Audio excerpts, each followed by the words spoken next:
નમસ્કાર.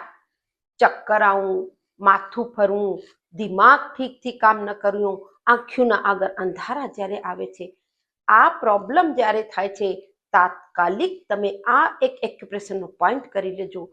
તરત તમને એમ લાગશે કે જે ચક્કર જેવું લાગતું હતું, મગજમાં એમ લાગે છે કે આપણું દિમાગ જ કામ નથી કરતું, તાત્કાલિક તમને રિલીફ લાગશે. અને અંતમાં તમને એક સરળ ઘરગથ્થુ ઉપાય પર બતાડીશ. હું Kalpana Rathod, acupressure acupuncture therapist, diploma in alternative medicine. એ જે પોઈન્ટ છે એ આપણા નાકના નીચે છે. આ જે નાક છે એના નીચે જસ્ટ બસ તમને આમ હલકું હલકું હલકું હલકું પ્રેશર દેતા જવું છે. જેમ જેમ તમે આને પ્રેશર દેશો તેમ તેમ તમને આરામ લાગતો જશે. અને આની બાદ જે ઘરગથ્થુ ઉપાય છે એની માટે તમને 1 કપ પાણી લઈ લેજો.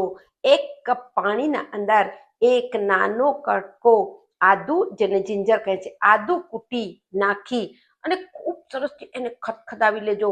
જ્યારે એ અડધું થઈ જાય અને હલકું ગરમ રહે ત્યાં એની અંદર 1 ચમચી મધ ઉમેરી સરસથી મળાવી બેસી ઘૂંટડો ઘૂંટડો કરીને પી લેજો.